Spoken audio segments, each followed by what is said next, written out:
everybody, and welcome to another episode of Right Here, Right Now, live Buffalo football talk presented by Forefathers Organics. I'm your host, Alex Brasky, here for the Batavia Daily and Livingston County News. Each week, we'll discuss Buffalo's favorite football team, along with all the comings and goings from Orchard Park, or in this case, Indianapolis, where my guest, Greg Tompsett, will join me later this evening. He'll be on his way to Indy for the NFL Scouting Combine. We kicked off with Sean McDermott and Brandon Bean speaking early in the week. Now, prospects, media availability, and workouts will begin the remainder of the week. As always, this episode is brought to you by our friends at Forefathers Organics in Dansville. Unlock the power of nature with Forefathers Organics, your premium CBD store. We offer the highest quality CBD and hemp products to liberate your mind, body, and soul, helping you live happy and free. Our mission is driven by excellence and transparency, using cutting-edge scientific methods to combat stress and target issues at their source. From potent ingestible CBD to soothing topicals, all our products are USDA certified organic. Discover all natural wellness from farm to table. Visit forefathersorganics.com for more information. All right, Greg, I did forget to tag your Twitter account in the post. That was something that went by the wayside in my rush to get this podcast started. So I do apologize, but how are you, my friend? A busy day for you, I'm sure. Good. Yeah. It's crazy. The timing of all the fun around the NFL circles and news breaking, plus the fun of working in the tariff industry has taxed my mind. And no pun intended, I'm sure. Greg, I want to start this podcast off, and I'm gracious for you spending the time with me. Obviously, Greg does great work for Cover One, the Cover One Buffalo podcast, capologist, and really everything football. And Greg, I want to start here. I expressed what I think a lot of people viewed as a bit of a hot take this past week, and I think it was a bit misunderstood. I came out and said that I believe that the Bills' offense holds a little bit more culpability in the postseason failures in recent seasons than fans are, and many media members are willing to admit. And speaking with some of my colleagues here at the Combine, I think a lot of people took that as I was putting more onus on the offense, and by no means am I doing that. The defense has been the main source of the failure, but I think that unwillingness to maybe view it closer to 50-50 is where I'm at. I think I'd put it more 70-30, trending towards 60-40 in terms of culpability, if you want to put it percentage-wise. How do you view that? Do you think I'm off my rocker like a lot of other people do? Where do you see that being the numbers guy that you are, if you could put a number on it? I think you're far closer to reality. I think most fans, the interactions I have and the folks there, I think it's a 45% defense, 45% coaching, 10% offense is about what my interactions and what I get the feeling of. And I'll give the example. If you had told me that in the AFC Championship game we were going to get the ball back within a score with 3 minutes and 30 seconds left, where we could go down and get the game-winning touchdown and end the game and go to the Super Bowl, I would have said, absolutely, that's awesome. And the offense didn't come through. That doesn't mean that we shouldn't have had more stops earlier. That doesn't mean that the defense couldn't have done more. But in that second half, if you told me they were going to get the stops they did coming out of half, not let them not only double dip, but not score at the end of the half or in the opening of the third quarter, and that at the end, when they had a chance to go down and fully put the game away with a touchdown, and that we were going to get a key sack in the red zone and force a field goal to keep it within a score where we could go down and win the game as time expired, that's the defense doing its job. Now, again, that doesn't mean they couldn't do better. It doesn't even mean that they couldn't have more culpability than the offense, but they did their job. They gave the offense a chance, and the offense didn't come through in that moment. Again, we're talking about an offense that broke the franchise record for most touchdowns, most points in a season, first offense ever with 30 rushing and 30 passing touchdowns. An awesome, awesome season, but that doesn't mean they're without blame in how these seasons come to an end. Yeah, and it's really been 2 seasons in a row that the Bills have had a chance, their offense, to win it and at the end of the game, and they've come up short. Now, I think a lot of the source of the victimization of Josh Allen, for the lack of a better term, has stemmed from that 13 seconds loss. He did everything he could in that game, left it all out there, and the defense failed him. And ever since that moment, I feel like fans and many media members alike have been unwilling to heap any semblance of blame on Josh Allen. And I think that's unfair. I totally understand that he put the team in position to advance to the AFC Championship game that year and potentially the Super Bowl. The defense let him down, but you have to look at the subsequent seasons, as you discussed what happened this year and the previous season. So I guess that's where I sit. I think we view it similarly, especially considering how many were completely against me on social media this week. But hey, I've been wrong before. I've expressed whack opinions before. I'm sure this won't be the last one people disagree with. But moving on, Greg, this is really the real reason for bringing you in on the podcast. Salary cap, combine talk. We'll start with just some brief combine talk because I know that you're not out here, and maybe I don't know if you've dove in completely quite yet. But Kenneth Grant, we spoke with him at the podium today here in Indianapolis, said he has met with the Bills. Not sure if that's a formal or informal conversation. He wasn't sure of the Bills staff member that he met with, so maybe that points to an informal meeting, although don't quote me on that.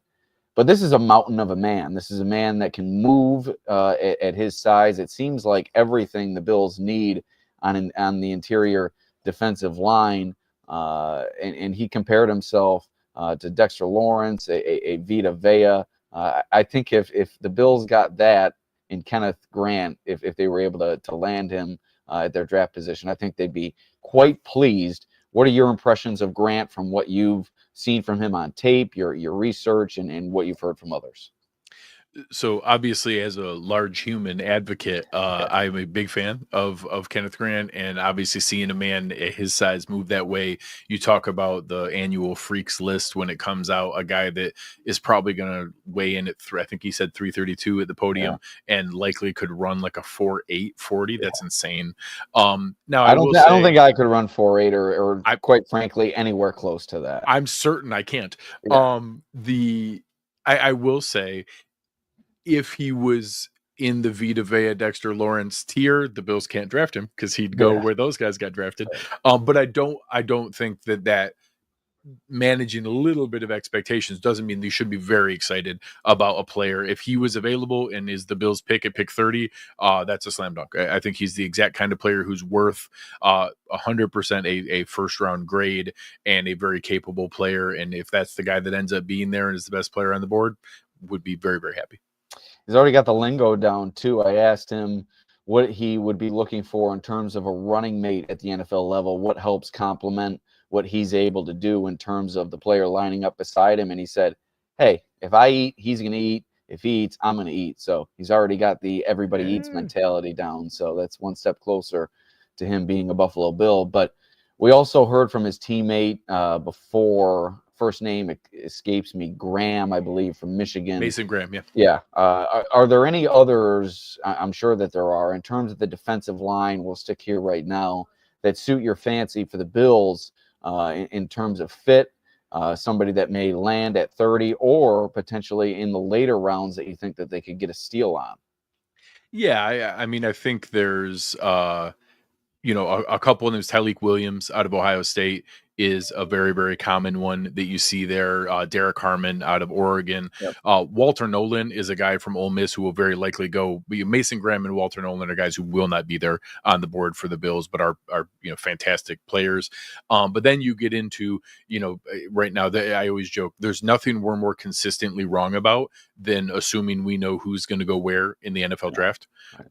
We're always wrong about it every year. Right now we're talking about Kenneth Grant, and maybe he goes 10th, maybe he goes 50th. We don't know. So Tyleik Williams is a guy who has the size and the capabilities. Alfred Collins out of Texas is another guy, and a player that I've seen talked about a lot. Deion Walker out of Kentucky is an enormous human. 6'7", 345 is a huge, huge guy. That's certainly one where there's a lot of potential. If you get a phone call, feel free to answer it. I know this is business time for you, Greg. As we look ahead, I'm not the biggest prospect follower. I don't consider myself an NFL draft guru. So going to people like you and others throughout the media, great value in terms of their research. And one that I follow very closely, Chris Trapasso of CBS Sports. He really breaks it down to a fine powder and very digestible as well. He came out with, I think, his top 10 players at each position, a great graphic listed there. And for somebody like me who doesn't really have a starting point, I'm so locked in on covering the team throughout the season, that allows me in the offseason to gain that starting point and to kind of move forward. And obviously these conversations with you as well. So very gracious. I'm very similar in the sense that I focus on the NFL. I am not a draft aficionado. Then even when the season ends, I focus on free agency and the NFL again. And then I dive in and I'm like the kid in college who like crams for the final right beforehand. I know what I'm talking about by the time the draft comes. Right. But realistically, if I'm being honest, I care about the 10 guys that the Bills walk away with more than the other 300 guys. So a lot of it, the real true deep dive, I wait until the draft is done and then really dive into those players. Yeah, and this is my first combine, and I kind of thought going in, for my purposes anyway, I don't really see the value in going around from prospect to prospect and getting their thoughts, because we don't know who the Bills are even targeting at this point. Really, what I like to do is a guy like Kenneth Grant, who the fan base is talking about and has gained some traction in that regard. I like to kind of get their thoughts. That's the approach that I take anyway. But let's move to the true reason why we brought you in, that salary cap talk, which your salary cap extravaganza took place recently. A great show, as always. And really, the graphic is really what made it. The bow tie, I think. Aaron outdid himself on the graphic. Once he did that, I really had to step it up, and then I wore a tux on the show. So I figured I couldn't let the people down. Yeah, a little bit of a turnoff for me with the bow tie, but I like your face, so I appreciate you tolerating it.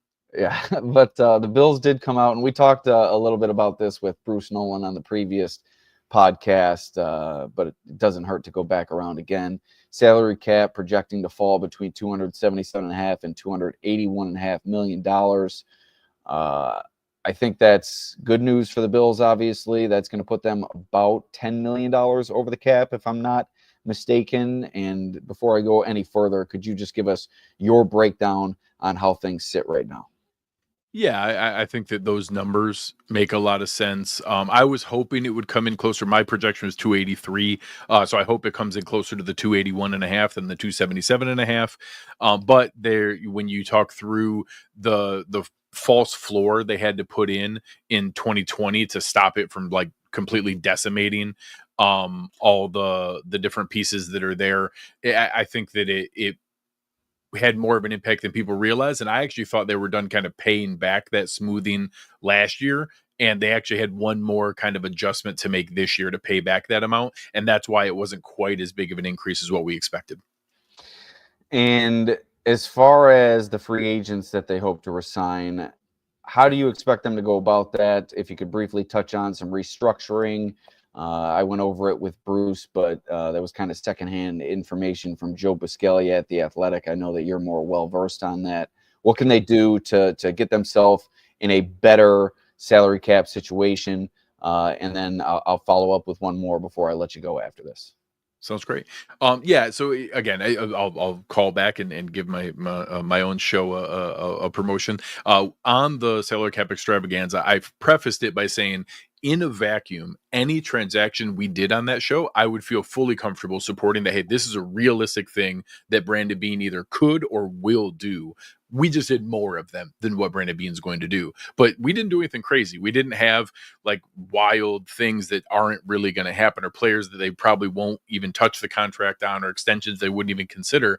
And we created $61 million in cap space. So I think that gives people the idea that it's possible. Whatever they want to do, if they want to go sign 3 huge splurge signings, they could figure it out and make it work. Now, I don't expect them to do that. I expect them to be more capable. We have more players back on contract contract than almost any team in the league, more starters back under contract than almost any team in the league.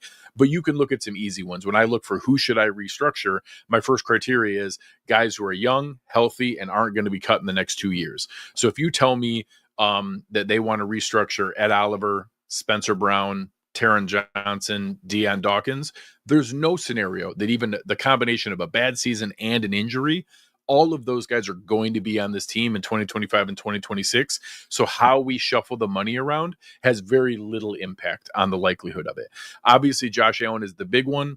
If they want to do his new extension this year, they can. Last year, when they restructured his deal, they redid 2024 and 2025 at the same time. I took that as an indicator that his new big deal, which I think is going to be $65-70 million a year, the highest paid player in football history. He deserves every penny. He's amazing. He's the MVP. I expect that to happen next year, but if they want to give it to him now and then let Patrick Mahomes come over the top next year, by all means, that's great. This year they could save like $7 to $11 million. Next year they could save like $30 million doing it. So I expect it to happen next year, but they could do that this year as well. But those couple initial ones are easy ones. And if you do Ed Oliver, Spencer Brown, Deion Dawkins, Taron Johnson, those four, you're talking like $30 million in savings just in those guys. And quick, you don't have to elaborate at all. Any chance they do anything with Matt Milano's contract? We had a bucket of players that we took. My heading for the guys was, do you touch these? And that was Dawson Knox, Matt Milano, Tyler Bass. Those three contracts are ones that, for me, I let them play out this season. Mm-hmm. I like to have options. I wouldn't restructure them. I know some people had Dawson Knox as a restructure. I wouldn't do that. Yeah. I'm not that certain of his future, but I also wouldn't release them and take like a bad dead cap hit to not even have them on the roster. Matt Milano and Dawson Knox would be unemployed for 15 minutes if we release them. Yeah. Would they get slightly less money than we owe them? Maybe, but people also look at the cap number, not the cash. Yes, does the cap number not look great for those guys? Sure, but we're paying them $9 million each. They would both get that ballpark. Sure, maybe it's $7 million, maybe it's $8 million, maybe it's $6.5 million. They're not going to be veteran minimum guys. They're not going to be $2 million guys. They're going to get legitimate contracts from teams. Let them play it out. Then next year we have real options where, hey, you can either go to them and say, listen, you're not going to get this on the market. We need a pay cut for you to stay. Or you release them and get some material cost savings. So for me, I don't touch those contracts this year. I'm not trying to say that they're awesome values or like we should be super excited about what the return on investment is of what we're paying them. But they're so very good NFL starters or NFL contributors who would be unemployed for minutes before they sign a new deal. Last question, Greg. The Bills' 12 unrestricted free agents. Who are you prioritizing in terms of who you feel the Bills should bring back? I have it as I think Matt Collins, what he did this season, leadership and production to boot. I think you need to bring him back. You need to consider bringing Ty Johnson back. Wouldn't be devastated if they let him walk. I think you also need to kind of do the same with Damar Hamlin. But really not many players I think that they must re-sign. Maybe DeJuan Smoot or Reed Ferguson in that group as well. Who are you looking for the team to re-sign? Who do you feel they'd benefit most from bringing back? So if you had told me going into the year that we would have a list of pending free agents with Amari Cooper and Rasul Douglas, and I told you the most important players to bring back were Ty Johnson and Matt Collins, I would have laughed at you. But they are like that. Those are my top priorities. And honestly, Dwayne Smoot's probably third on that group. There's a group of people that I'm just assuming are going to come back that are good, like glue filler guys. Reed Ferguson, of course, is going to come back. Reggie Gilliam and Quentin Morris, of course, are going to get invites to come back. They're very highly likely going to make the roster. But as far as, like you said, the impact Matt Collins had of doing the dirty work, the blocking, the special teams, running for the love of the game, clear out routes, all the things he did. And then contributing with clutch catches in big moments when it really mattered, it's hard to put a value on that. Ty Johnson, Josh Allen's the one who called him the best third down back in the NFL. Whether that's true or not, our franchise quarterback said that and values him. My only concern is that somebody else sees the kind of breakout seasons they had last year and pays them more than what it is. I think that we give them, the $2.5 to $3 million, acknowledgement and respect to say, hey, you're not minimum guys. We want you back here. We'll even give you 2 years of it and guarantee a little bit of money into the second year so you feel secure at what's there. If somebody else comes along and thinks they're $5, $6, $7 million guys, God bless them. Go get your money. That's fine. But I'll be shocked if those two are not back here this year. And then everybody else, the dollar figure really matters. It's a lot more we could have got to, but Greg, I appreciate you taking time out of your busy day, and I'll let you go. Get back to whoever was calling you on the phone and your tariff talk as well. So hopefully we'll catch you in Indianapolis tonight, tomorrow, or the next day. Appreciate you guys. Talk soon. See ya. All right. Very thankful for Greg joining us here on the show. Got to move back and adjust myself a little bit. I got to get another overlay here. Ever since AJ left the show, I have not transitioned to the single view overlay, which I think I need to here in the coming days. Also need to repair my microphone, which I haven't since the end of the season. But in any event, this will help us do so as we thank our sponsor, Forefathers Organics in Dansville.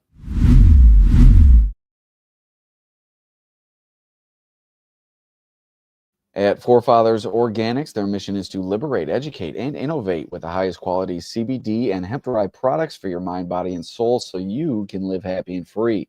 Visit them at 87 Franklin Street in Dansville and online at forefathersorganics.com or call them at 585-335-2223 to learn more about the products they offer.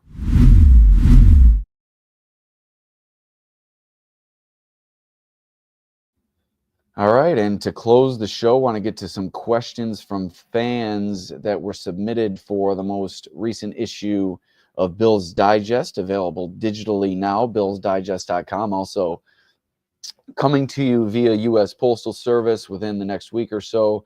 And you can also find current editions on newsstands at your local Wegmans. So be sure to pick that up. Be sure to subscribe and keep an eye out for the Bills Digest podcast, which is set to debut in the next few weeks or so. We're going to have to think of kind of a different structure for the show to make it look a little bit different than this one. So that'll allow us to spread our creative wings and have a little fun with it as well. Hopefully you join us for the ride. But starting with our questions for our social media shout-out section in Bills Digest, our first question from @ZVaughn2712. Which of Greg Rousseau, Terrell Bernard, Khalil Shakir, Christian Benford, and James Cook get preemptive extensions this offseason? Well, that question obviously has already been answered with Khalil Shakir's. Zach submitted this question before that news came down. Obviously, Shakir, the top candidate. I viewed him as the top candidate even before his extension was signed. Just what he means to the offense, his presence in that locker room, and the way that he's developed as a homegrown player, I think put him clearly as the top candidate. And I think the Bills saw it the same way. The fact that they got that deal done first. I'd also place Terrell Bernard and Christian Benford into that same bucket. I think you need to get those two locked up before anybody else.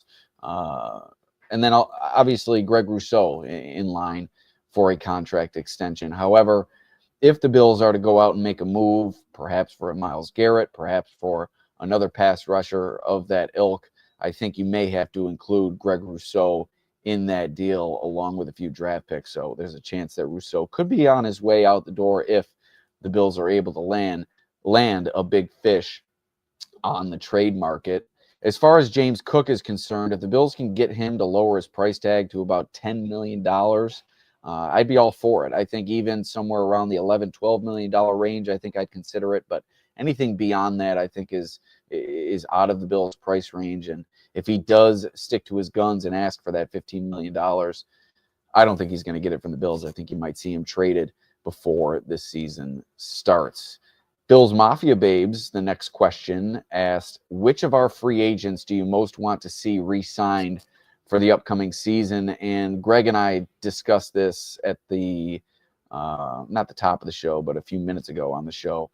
my number one free agent target for the Bills, Mac Hollins. He led the team in touchdowns receiving this past season, but he provided so much more. I mentioned the locker room presence and just his antics off the field, I think, provided the loose atmosphere that the Bills were looking for this season. I think it had gotten a little bit stale over the past few seasons with all the veterans that they have. I think they needed some new blood, some new personality into the locker room, and I think Mac Hollins fit that role like a glove, and I think the Bills need to bring him back, not only for his production, but his locker room presence, and just the fact that he's a huge vibes guy. And if you know me, I'm big on the vibes guys. Next question from Banged Up Bills. Out of Greg Rousseau, Christian Benford, James Cook, and Khalil Shakir, which is the one rookie contract that the Bills could later regret extending? And already discussed this a little bit with Benford, Cook, and Shakir, and also touched on Greg Rousseau. I think I'd have the most buyer beware on Greg Rousseau. I think in order to re-sign Rousseau, you're going to have to give him top-tier pass rusher money, and I don't view him as a top-tier pass rusher. I think he's an impact player. I think he's a very, very good complementary piece opposite a true game wrecker. But like I said, I think he's better suited for that complementary role, and I think if you're bringing a Myles Garrett, I think that will be the player you're looking for to kind of lead your pass rush. I'm just not so sure Greg Rousseau inspires the confidence that you need to take that group to the next level like they certainly need to this offseason. But due to where I place his value and the value I expect him to attract on the opening market, the two just don't mix, and I'd be weary in extending him this offseason and even after the season. What is my order of most important positions for the Bills to invest in during the offseason? That question posed by show_DeRosa. Defensive line, specifically the interior after a down season for Ed Oliver. The Bills need to find a way to get the most out of Oliver this season. And we spoke with Kenneth Grant at the podium about an hour ago. And I think that'd be a great fit for the Bills. Whether or not he falls to the Bills at pick number 30 remains to be seen. But you need to get a running mate for Ed Oliver to help unleash that potential that we saw him realize last season before taking a step back this year. Daquan Jones simply incapable of providing that at this stage of his career. Pretty much a shot player at this point. So I think you need to find that running mate for Ed Oliver, whether it be through free agency or the draft. I'd prefer the draft in this circumstance. Next question from Marty. So I always can't pronounce his last name. Marty Sakala. I think I got that right. Marty, the one-man party. All the talk so far when it comes to transactions has been Myles Garrett. Marty says he doesn't know the cap the best, and I'm not a capologist either. We did just have our conversation with Greg Tompsett, but what can the Bills do to afford Myles Garrett with the cap space the Bills have alongside Josh Allen and the other star players that they have? And I think what we discovered this past season was that the Bills do not have enough star defenders, and they need to go out and bring in more. And we discussed some of what they can do in order to fit Myles Garrett in if they are to trade for him, or perhaps a big free agent that they are to bring in. It's going to start with restructuring Josh Allen's contract, potentially releasing Von Miller, taking a look at Ed Oliver's contract, and then obviously Dawson Knox, Deion Dawkins, Tyler Bass, Matt Milano, a few others to consider as well. But when it comes to Myles Garrett, it won't be easy for Brandon Beane to work out the possibility of a trade. The Browns GM, I forget his first name, Barry, has come out and said repeatedly that they can't imagine a world that Myles Garrett is not a Cleveland Brown next season. I'm a little bit dubious of those remarks, but or a little bit less confident in the truth of those remarks. I think that's perhaps some posturing. I'm not sure that you can force a player of Myles Garrett's caliber to play for your team when he's already expressed his interest in seeking a trade. So, but at the end of the day, Beane's going to have to do whatever he can to bring in a game changer along the defensive line, edge rusher, interior defensive line, move heaven and earth, trade picks, restructure deals, do whatever you can to bring in a player like Garrett. Few questions left here in our social media shout-outs. At BChad50, is the hiring of Ryan Nielsen an indication of the organization's intentions of making a sizable change to the defense, such as selecting different archetypes along the defensive line and or shifting their man zone coverage rates? This seems to be the consensus, of those with knowledge of those coaches and how they like to operate. But I can't say I followed the careers of assistant coaches outside of the Bills throughout the league as closely as others have. But if what others are saying is true, Buffalo should be in for more man coverage in the secondary this season. We did talk with Sean McDermott on Monday, and he said that any shift that they want to make on the defensive side, he'd like to come organically rather than bringing in coaches to force a scheme change. So that'll be something to watch throughout the offseason and leading into offseason activities and training camp. Next question from Kayla F_99. Would it be a mistake for the Bills to invest premium draft capital on offensive players with how much help they need defensively, especially the defensive line? And with the exception of wide receiver, which they certainly need to continue to add at that position, in my opinion, yes, I think most of Buffalo's needs lie on the defensive side of the ball. If you look at the most recent edition of Bills Digest and my free agent breakdown and kind of how I view the needs at each position, not many major needs on the defensive side of the ball. On the offensive side of the ball. Most of those needs rest on the defensive side, particularly up front, but also in the secondary at cornerback and safety. Next question from Sports Rock 2. Actually, we'll save that one. Next question from J. Kelso 6. Is releasing or trading David Edwards a good or bad idea money-wise? It maybe is breaking up arguably the best offensive line, something to consider. And I'll be honest, I haven't even thought about this during the offseason, haven't even considered it during my offseason work.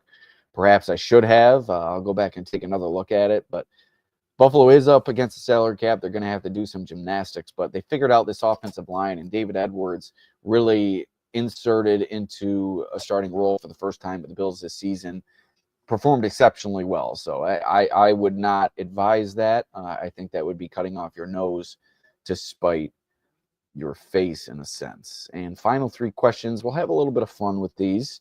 Sports Rock 2 asks, how much Catan is played during the offseason? And honestly, this is a question I don't have an exact answer to. I know the guys on the Bills roster love the game, but I am more of a risk guy. I grew up on risk. I dominated at risk. You can ask my buddies growing up. The game of world domination. I dominated risk growing up, and I am much more of a risk guy than Catan. I have never actually played Catan, so I'm not sure if they're exactly related, but I think there is some relation there, and I'm much more of a risk guy when it comes to games of that nature. Question from Brother Bill 716. I think everybody knows Brother Bill. Whenever the Bills lose a big game or suffer a heartbreaking loss, Brother Bill says he has a comfort movie that he watches to make him feel better. He says that movie is The Emperor's New Groove, which when I was a kid, Emperor's New Groove was in my weekly rotation. I'm a guy who rewatches movies. That's a movie I've probably seen 20 to 30 times. So spot on there, Brother Bill. But for me, might be an odd choice, but my favorite movie of all time is A Beautiful Mind with Russell Crowe.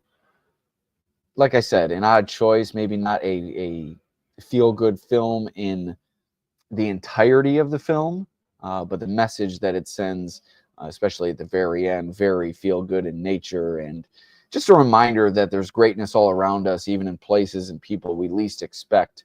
And it just gives me hope for the future in terms of what the Bills have coming down the pike. And last question, J_Gliss, which of Josh Allen's current or former teammates gets left off the invite list to he and Haley's wedding?